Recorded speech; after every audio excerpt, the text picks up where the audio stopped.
नमस्कार, स्वागत है आपका फेडरल देश में। मैं हूं नीलू व्यास। कल डोनाल्ड ट्रंप से प्रधानमंत्री नरेंद्र मोदी ने 35 मिनट फोन पर बात किया। जब G7 से वो चले गए थे डोनाल्ड ट्रंप, तो उसके बाद मोदी जी ने उनसे बातचीत की और उन्होंने कहा कि हम किसी भी तरीके की तीसरे देश की मध्यस्थता को एक्सेप्ट नहीं करेंगे, मीडिएशन हम नहीं करेंगे।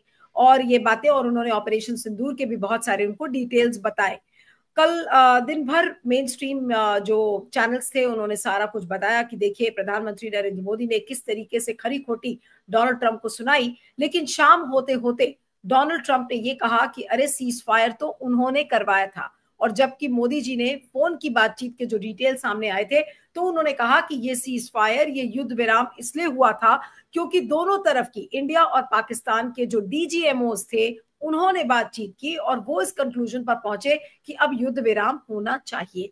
लेकिन शाम होते होते, जैसा मैंने कहा, कि डोनाल्ड ट्रंप ने एक बार फिर से पलटी मारी और 15वीं बार उन्होंने ये कहा कि देखिए मैंने ये सीज फायर करवाया, मैंने ये युद्ध विराम करवाया। अब उससे बार बार डोनाल्ड ट्रंप के ऐसे बोलने से क्या हो रहा है? डोमेस्टिक पॉलिटिक्स, जो हमारी घरेलू राजनीति है, जहां पर विपक्ष मोदी जी के ऊपर हावी होता है और ये कहता है कि देखिए प्रधानमंत्री मोदी चुप रहते हैं, प्रधानमंत्री नरेंद्र मोदी डोनाल्ड ट्रंप के आगे कुछ नहीं बोल पाते। तो क्या ये जो पूरा जो ये जो इंडिया पाकिस्तान के सीज फायर को लेकर जिस तरीके से जो तू मैं शुरू हो गई है सीज फायर को ही लेके, इसका जो कूटनीतिक जो इफेक्ट है वो क्या हो सकता है? डिप्लोमेटिक इसका असर क्या हो सकता है, जहां तक भारत और अमेरिका के रिश्तों का सवाल है, उनके संबंधों का सवाल है। दूसरा ये कि इसका पॉलिटिकल फॉल आउट भी है कि अब डोनाल्ड ट्रंप को कितना सीरियसली मोदी जी लेंगे। क्या हमारे संबंध या मोदी जी के संबंध वैसे ही रहेंगे जैसे कि डोनाल्ड ट्रंप के साथ पहले थे? आज इसी को लेकर हम चर्चा करेंगे। हमारे साथ प्रोफेसर स्वरण सिंह हैं, जो कि अंतर्राष्ट्रीय मामलों के एक्सपर्ट है, जवाहरलाल नेहरू यूनिवर्सिटी के प्रोफेसर रह चुके हैं। आपका बहुत बहुत स्वागत है Swaran Singh ji, thank you so much for joining. और पहला सवाल यही है कि 35 मिनट की उस फोन की बातचीत में जो कल हुई, बहुत सारे लोग अलग अलग तरीके की इसमें बातें कर रहे हैं, लेकिन ऐसा लगता है कि डोनाल्ड ट्रंप जब भी बोलते हैं तो ऐसा लगता है कि वो हमारे देश को के प्रधानमंत्री को वो झूठा साबित करने में लगे हुए हैं। क्या ये रीडिंग सही होगी? क्योंकि डोनाल्ड ट्रंप बहुत ही अनप्रिडिक्टेबल है, कुछ भी बोल देते हैं। लेकिन मोदी जी जब बार बार वो कह रहे हैं कि डीजीएमओ लेवल पर ये सीज फायर हुआ, लेकिन बार बार डोनाल्ड ट्रंप आकर और क्रेडिट लेने की कोशिश करते हैं, इस प्रवृत्ति को क्या कहेंगे डोनाल्ड ट्रंप की? और क्या हम हमेशा यही कहेंगे कि नहीं, मोदी जी के पास हिम्मत नहीं थी कुछ बोलने की? आपने जैसे खुद कहा कि राष्ट्रपति ट्रम्प जो हैं वो बहुत अनप्रडिक्टेबल हैं। आज एक बात कहते हैं और दूसरा, एक घंटे बाद या दूसरे दिन बिल्कुल उसकी उल्टी बात भी कह देते हैं। तो उनका जो तरीका है परंपरा से हटकर, वो सारा विश्व जानता है। और केवल भारत ही नहीं, अलग अलग जो उनके दोस्त देश हैं, उनको भी इस तरह का खामियाजा भुगतना पड़ता है। हाल ही में G7 के शिखर सम्मेलन में भी आपने देखा होगा कि फ्रांस के राष्ट्रपति इमैनुअल मैक्रों को उन्होंने पब्लिसिटी सीकिंग कहा। तो फ्रांस के राष्ट्रपति ने पलट के कोई जवाब थोड़ी ना उसका दिया है। तो हर राष्ट्र और हर दूसरे राष्ट्र के जो नेता हैं वो अपनी अपनी तरह से एक तरह से रणनीति तैयार करते हैं कि राष्ट्रपति ट्रंप से किस तरह से हिस्सेदारी, साझेदारी, अपने संबंध कैसे बनाने हैं। यहाँ तक राष्ट्रपति ट्रंप की बात है, वो आपने जैसे कहा कि 15 बार ये बात कह चुके हैं कि उन्होंने युद्ध विराम करवाया भारत और पाकिस्तान में। और लगातार पाकिस्तान के, चाहे वो सेनाध्यक्ष हों या वहाँ के राजनीतिक नेता हों, उनको लगता है ये बात उनके फायदे में है और लगातार वो इस बात को तूल दे रहे हैं कि हाँ वाकई राष्ट्रपति ट्रंप ने युद्ध विराम करवाया भारत और पाकिस्तान के बीच में। पहले तो युद्ध विराम तब होता है जब युद्ध हो। ये केवल सेनाओं का टकराव कहा जा सकता है। मुझे नहीं लगता है कि इसको युद्ध कहा जाना चाहिए। तो युद्ध विराम की बात थोड़ी अलग हो जाती है। और क्योंकि पाकिस्तान चाहता है कि ये सब मुद्दे अंतर्राष्ट्रीय स्तर पर उठाए जाएं, या इस बहाने को लेकर, जैसे जनरल मोदी ने तो यहाँ तक कहा कि राष्ट्रपति ट्रंप को नोबेल प्राइज मिलना चाहिए। तो उनको खुश करने के लिए वो कई चीजें कहते हैं। अभी जिस तरह से पूरा पाकिस्तान को खोल दे रहे हैं कि जो रेयर अर्थ मटेरियल हैं वो हम अमेरिका को देंगे, टैरिफ बिल्कुल हटा देंगे अमेरिका के निर्यात का जो पाकिस्तान को होगा। तो उनको लगता है कि ये एक अवसर है कि अमेरिका के साथ जो संबंधों में खटास आई हुई है पिछले 5 या 6 सालों में, पहले कार्यकाल में भी राष्ट्रपति ट्रंप ने बहुत कड़ी एक तरह से आलोचना की थी पाकिस्तान की। तो उनको लगता है कि मौका है, और ये राष्ट्रपति ट्रंप की बात को और वो तूल देते हैं कि हाँ वाकई आपने हमारे बीच में जो टकराव सेना का हुआ उसको रोका। और राष्ट्रपति ट्रंप को इस तरह की बात में अपने आप में अच्छा लगता है कि उनका जो छवि है शायद और वो प्रसिद्ध हो रहे हैं, जहाँ उनको नोबेल प्राइज मिल सकता है वगैरह वगैरह। यहाँ तक भारत की बात है, भारत लगातार आपने देखा होगा, चाहे पहला कार्यकाल हो राष्ट्रपति ट्रंप का, अब जनवरी से टकराव की राजनीति नहीं लेना चाहता। पर सैद्धांतिक तौर पर हर स्तर पर, अब जैसा आपने कहा कि सीधी बातचीत प्रधानमंत्री मोदी की और राष्ट्रपति ट्रंप जो हुई, उसमें भी सैद्धांतिक तौर पर कह चुका है कि भारत किसी भी थर्ड पार्टी के इंटरवेंशन को ना मानता है, ना विश्वास रखता है उसमें। और ये बात केवल भारत ही नहीं कह रहा।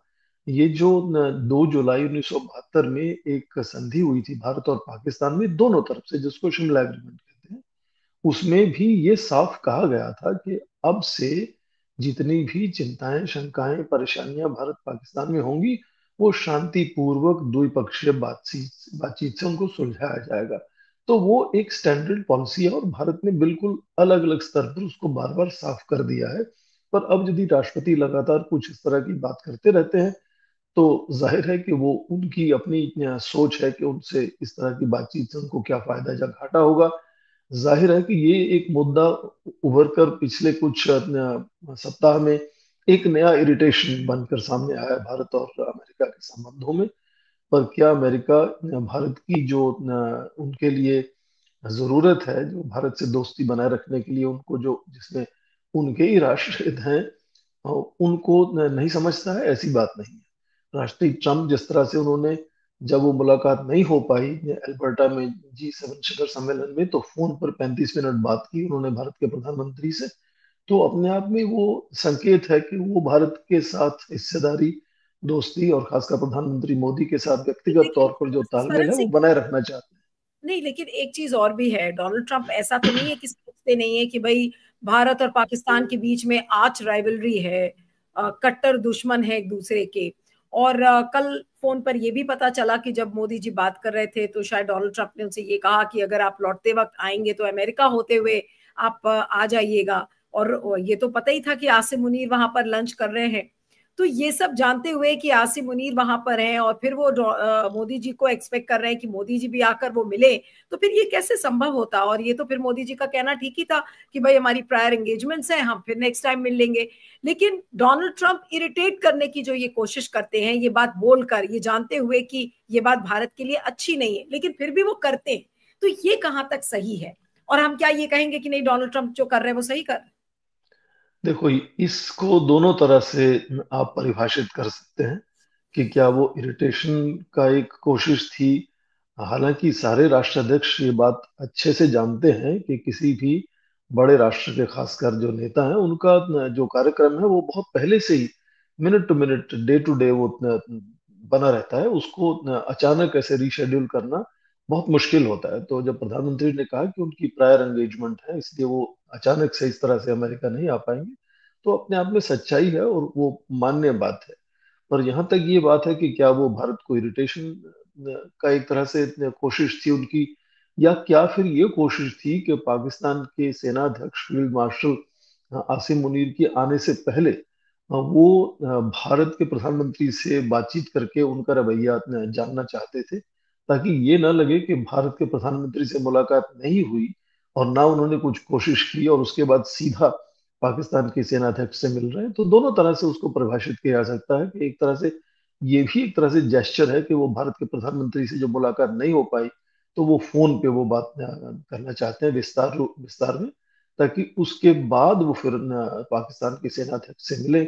तो ऐसा नहीं लगेगा कि भारत से बिल्कुल बातचीत छूट गई या उन्होंने कोशिश नहीं की। तो दोनों तरह से उसको परिभाषित कर सकते हैं आप। ये मैं जो मोटे तौर पे कह रहा हूँ कि अमेरिका को जो भारत से लगातार दोस्ती बनाए रखने की जरूरत है, वो अमेरिका में सभी संस्थान, सभी जो विशेषज्ञ हैं, जो अफसर हैं, वहाँ के जो मंत्री हैं समझते हैं। पर चूंकि ये राष्ट्रपति ट्रम्प का एक तरह से तरीका बड़ा अलग है, इसलिए कभी कभी उसको समझने में मुश्किल होती है, और कभी कभी वो उनके अपने लोग भी इससे परेशान होते हैं। तो मुझे नहीं लगता कि ये इस तरह से हमें ये सोचना चाहिए कि भारत और अमेरिका के संबंध कमजोर हो जाएंगे। पर हाँ, इरिटेशंस जरूर इस तरह की कभी कभी आती हैं, और सभी राष्ट्रों के संबंधों में कुछ ना कुछ मुद्दे इरिटेशन के बने रहते हैं। और खासकर आप राष्ट्रपति ट्रम्प के तरीके देखें तो उनके सभी अपने दोस्त देश में हैं, चाहे वो G7 के देश हों या दूसरे उनके दोस्त हो एशिया प्रशांत में। लेकिन एक चीज और सर और भी है कि हर जो बड़ा नेता होता है या स्टेट हेड होता है वो एटलीस्ट इस चीज की फिक्र उसको हमेशा होती है कि भाई वो कोई ऐसी बात ना करे कि जो उस पर्टिकुलर नेता के पॉलिटिकल कंस्टिट्यूएंसी को सूट ना करे, क्योंकि फिर उसके ऊपर पॉलिटिकल फॉल आउट होता है। अब जो डोनाल्ड ट्रंप जिस तरीके की बातें कर रहे हैं उससे हमारे देश का जो विपक्ष है वो भी असहज हो रहा है, अनकंफर्टेबल होता है। फिर वो अनकंफर्टेबल सवाल रेज करता है और कहता है कि देखिए हमारे प्रधानमंत्री तो चुप है, वो बोलते ही नहीं है। 15 बार डोनाल्ड ट्रंप बोल गए लेकिन इन्होंने एक बार भी मुंह नहीं खोला। कल पहली बार वो फोन पर बातचीत हुई लेकिन शाम होते होते फिर नैरेटिव चेंज हो गया।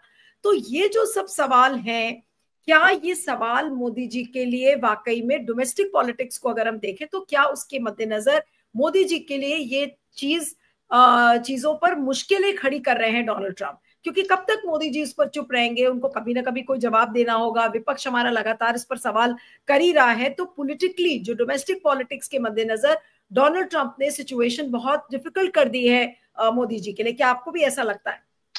हाँ बिल्कुल, मैंने जैसे कहा कि ये जो तरीका है, रवैया है राष्ट्रपति ट्रम्प का, बार बार इस बात को दोहराने का, वो न केवल भारत और अमेरिका के संबंधों में इरिटेशन एक नया मुद्दा खड़ा करता है।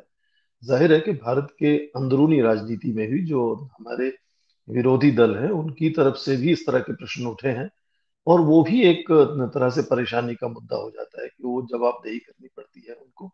पर ऐसे बहुत से मुद्दे हमेशा विदेश नीति में रहते हैं, आप देखें, जिनमें सभी दलों की राय एक जैसी रहती है। भारत में हमेशा से देखा गया है कि जब विदेश नीति की बात करते हैं तो सैद्धांतिक तौर पर, चाहे वो वामपंथी हो, दक्षिणपंथी हो या दूसरे दल हो, एक तरह से मोटे तौर पे साझा समझ रहती है कि एक ही तरह की विदेश नीति होनी चाहिए या होगी। और उसमें कभी कभी ये जरूर देखा जाता है कि विदेश नीति के कुछ पहलू तेजी से आगे बढ़ जाते हैं, कुछ थोड़ा ठंडे ठंडे बस्ते में चले जाते हैं। इस पर डिपेंड करते हुए कि कौन सा राजनीतिक दल अब सत्ता में है, तो वो फर्क आता है। पर विरोधी दल जाहिर है कि वो सवाल उठाएंगे, और एक तरह से उससे ये संदेश राष्ट्रपति ट्रम्प को भी जाता है कि यदि आप बार बार इस तरह की बात को उठाते हैं तो किस तरह से भारत की जो अंदरूनी राजनीति है उसमें भी उसका प्रभाव पड़ता है, न केवल आपसी भारत और अमेरिका के संबंधों पर उसका प्रभाव पड़ता है।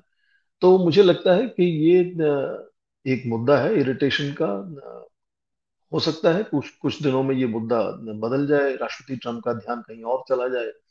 अब ये मुद्दा बार बार इसलिए भी उठ रहा है कि पाकिस्तान के साथ वो दोस्ती का हाथ बढ़ाना चाहते हैं, क्योंकि पाकिस्तान का वो चाहते हैं योगदान इसराइल और ईरान की सॉरी, इसराइल और ईरान का जो युद्ध शुरू हो गया है।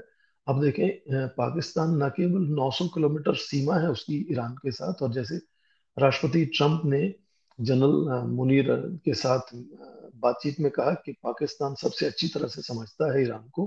पर उसके अलावा आप देखें कि 1981 में एक संधि हुई थी, समझ बनी थी यूएस और ईरान की, जिसमें पाकिस्तान की जो एम्बेसी वॉशिंगटन में है उसमें एक सेक्शन है इंटरेस्ट सेक्शन, और इंटरेस्ट सेक्शन जो है वो ईरान का है, ईरान की एक तरह से प्रतिनिधित्व करता है, क्योंकि ईरान के संबंध सीधे नहीं है अमेरिका के साथ, और ना उनका राजदूत यहाँ है, ना उनकी एम्बेसी है वॉशिंगटन डीसी में। तो अमेरिका में जो पाकिस्तान की एम्बेसी है वो, उसमें एक इंटरेस्ट सेक्शन है जहाँ वो ईरान का भी प्रतिनिधित्व करता है।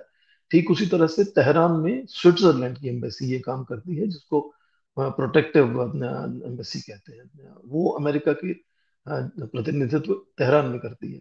तो उस नजरिए से भी पाकिस्तान की जो अहमियत है इस अ, पश्चिम एशिया के युद्ध को लेकर अमेरिका के लिए बढ़ जाती है। और ये ट्रांजैक्शनल रिलेशनशिप है, ये समझना जरूरी है, चाहे वो 9/11 के बाद की बात हो या फिर तालिबान के आने की बात हो। जब जब पाकिस्तान की जरूरत पड़ती है अमेरिका को, तो इस तरह से सेना से दोस्ती का हाथ आगे बढ़ाया जाता है। पर आपने फिर देखा कि जब 2011 में बिन लादेन को उन्होंने ढूंढा एबोटाबाद में, तो फिर रिश्ते फिर खराब हुए। और किस तरह से जो बाइडन ने और पहले कार्यकाल में राष्ट्रपति ट्रंप ने भी बहुत क्रिटिकल असेसमेंट किया अपने पाकिस्तान का और उसको दूर रखने की कोशिश की। और अब यदि पश्चिमी एशिया में युद्ध होता है, पाकिस्तान की फिर से जरूरत आती है, तो जाहिर है कि वो हाथ आगे बढ़ाएंगे। और ये पाकिस्तान के लिए तो बहुत ही अच्छा अवसर है कि वो अमेरिका के साथ किसी भी वजह से अपने संबंध अच्छे बना पाए। तो वो जाहिर है कि तूल देंगे इस बात को कि हाँ, वाकई राष्ट्रपति ट्रंप ने उसमें युद्ध विराम में योगदान दिया हमारे। और ये शायद कुछ समय तक मुद्दा इरिटेशन का बना रहेगा, जब तक कोई नया मुद्दा या नई बात बदल नहीं जाती।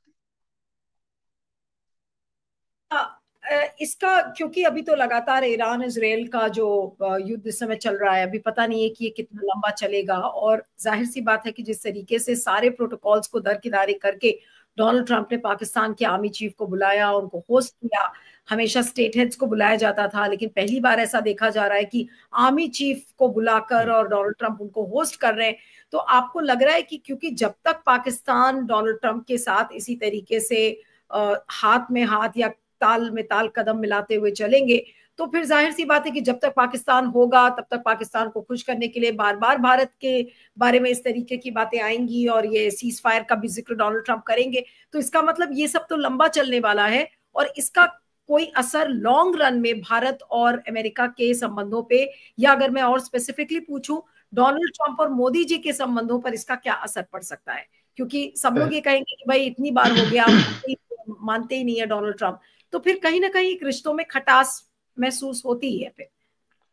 पहली बात तो नीलू ये कि जो भी राष्ट्राध्यक्ष हैं, बड़े नेता हैं विश्व के, वो चीजों को व्यक्तिगत तौर पे नहीं देखते हैं। वो अपने राष्ट्र हित किस तरह से आगे बढ़ाना है, उस नजरिए से बातचीत करते हैं। तो चाहे राष्ट्रपति ट्रंप की ये इस तरह की बात करना हो, शायद वो पाकिस्तान से दोस्ती बढ़ाने के लिए इस तरह की बात करते हैं, जबकि भारत से भी तालमेल बनाए रखना चाहते हैं। तो ठीक वैसे ही जैसे प्रधानमंत्री मोदी जब पहली बार प्रधानमंत्री बने, तो ये बात बहुत उभर कर सामने आई थी, क्योंकि उनके शायद व्यक्तिगत रिश्ते अमेरिका से बहुत अच्छे नहीं रहे जब वो मुख्यमंत्री थे गुजरात के। तो क्या उनका रवैया अमेरिका के प्रति किस तरह का होगा, इस पर सवाल तब उठे थे। पर सितंबर 2014 में ही आपने देखा वो अमेरिका गए और किस तरह से उन्होंने भारतीय समुदाय को संबोधित किया वहाँ। और लगातार बार बार शायद एक दर्जन से ज्यादा बार अमेरिका जा चुके हैं वो। तो मुझे नहीं लगता कि व्यक्तिगत तौर पर जो तालमेल नेताओं का है वो मायने रखता है। राष्ट्रों का आपस में तालमेल किस तरह से उसी राष्ट्र हित को आगे लेकर बढ़ते हैं, कोई भी राष्ट्र नेता किसी भी दल के हो, वो किसी एक दल की बात नहीं है। मुझे लगता है इसमें चिंता का विषय ये है, जनरल मुनीर जो फील्ड मार्शल बने हुए हैं अब, उनको इस तरह से लंच पे बुलाने का व्हाइट हाउस में प्रोटोकॉल, तो उससे जाहिर है कि वो तोड़ा उन्होंने एक तरह से। यहाँ पर पाकिस्तान की अपनी राजनीति में, और वो देश जो लोकतंत्र में विश्वास रखते हैं, वो पाकिस्तान की राजनीति में इसका जो क्या असर होगा, वो मुझे लगता है ज्यादा चिंता का विषय है। पहली बार ऐसा हुआ है कि सेना अध्यक्ष को इस तरह से बुलाया गया है। हाँ, इससे पहले भी पाकिस्तान के 3 general, field marshal Ayub Khan, general Ziaul हक और जनरल मुशर्रफ, तीनों को इस तरह का प्रोटोकॉल मिला था व्हाइट हाउस में। पर वो तब मिला जब वो राष्ट्र अध्यक्ष बन चुके थे, वहां के प्रेसिडेंट बन चुके थे, उससे पहले नहीं। तो ये मुझे लगता है कि इसके नकारात्मक असर पाकिस्तान की अंदरूनी राजनीति को जो है वो ज्यादा होने वाले हैं। तो जो एक तरह से कॉस्ट है इसकी, ये दोस्ती का हाथ बढ़ाने की, जिसमें सेना को पावर सेंटर बना दिया जा रहा है एक तरह से पाकिस्तान में, और वो राजनीतिक दल जो सिविल गवर्नमेंट वहाँ की है, पॉलिटिकल गवर्नमेंट है, पॉलिटिकल लीडरशिप है, उनको एक तरह से पीछे हटाकर ये सेना से सीधी बात हो रही है।